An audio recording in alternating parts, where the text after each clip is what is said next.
വർഷങ്ങൾ നീണ്ട പ്രണയം, വീട്ടുകാരോടുള്ള എതിർപ്പ് അവഗണിച്ചുള്ള വിവാഹം.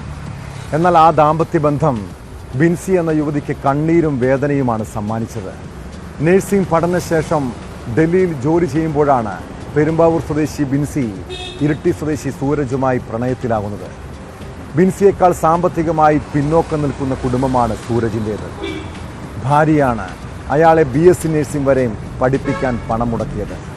പിന്നീട് അവളുടെ സഹായത്താൽ കുവൈത്തിലെത്തുന്നു. ഇതെല്ലാം അയാളിന് അപകർഷതാബോധം ഉണ്ടാക്കി. ഇതോടൊപ്പം ഭാര്യയോടുള്ള സംശയം അയാളെ ആക്രമണകാരിയാക്കി. അങ്ങനെയാണ് കുവൈത്തിലെ ഫ്ളാറ്റിൽ കഴിഞ്ഞ രാത്രി ആ ദുരന്തം സംഭവിക്കുന്നത്. ഭർത്താവിൻ്റെ ക്രൂരതയിൽ അനാഥരായ 2 കുഞ്ഞുങ്ങൾ തീരാ കണ്ണീരാണ്.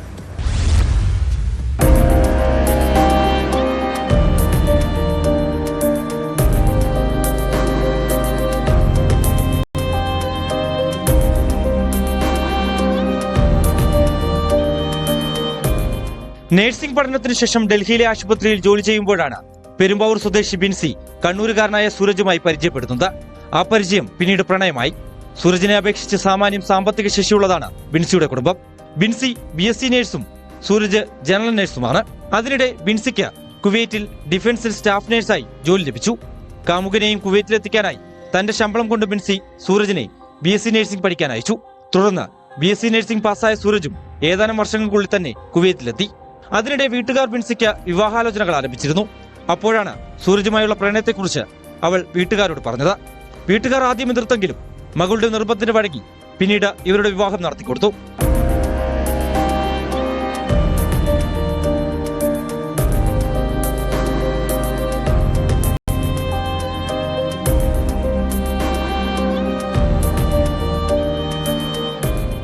രണ്ടുപേരും കുവൈറ്റിൽ നേഴ്സുമാരായതിനാൽ ഉയർന്ന ശമ്പളവുമുണ്ട്. പിന്നീട് ഇവർക്ക് 2 മക്കളുണ്ടായി. പതിയെയാണ് സൂരജിന്റെ സ്വഭാവത്തിൽ മാറ്റങ്ങൾ ഉണ്ടായത്. എല്ലാ കാര്യത്തിലും സംശയം ഉടലെടുത്തു. ചെറിയ പ്രശ്നങ്ങളുടെ പേരിൽ പൊട്ടിത്തെറിക്കും. മക്കളുടെ മുന്നിൽ വെച്ച് പോലും ഭാര്യയെ അയാൾ മർദ്ദിക്കുന്നത് പതിവായി. എന്നാൽ ബന്ധുക്കളുടെയും സുഹൃത്തുക്കളുടെയും മുന്നിൽ മാന്യനായി നടിക്കും. കുവൈറ്റിലെ മലയാളി സംഘടനകളിലെല്ലാം സജീവമാണ് ഇയാൾ. പക്ഷേ വീട്ടിലെത്തിയാൽ മറ്റൊരു മനുഷ്യനായി മാറുന്ന ഭർത്താവിനെ ബിൻസി കുറെ സഹിച്ചു.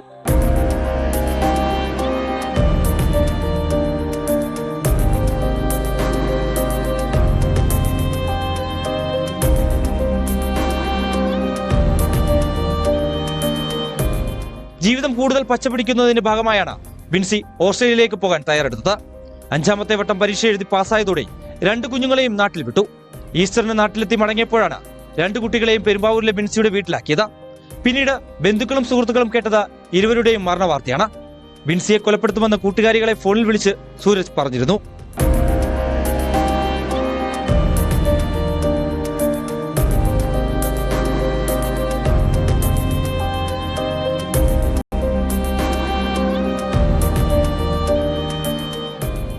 ന്യൂസ് 18 കൊച്ചി.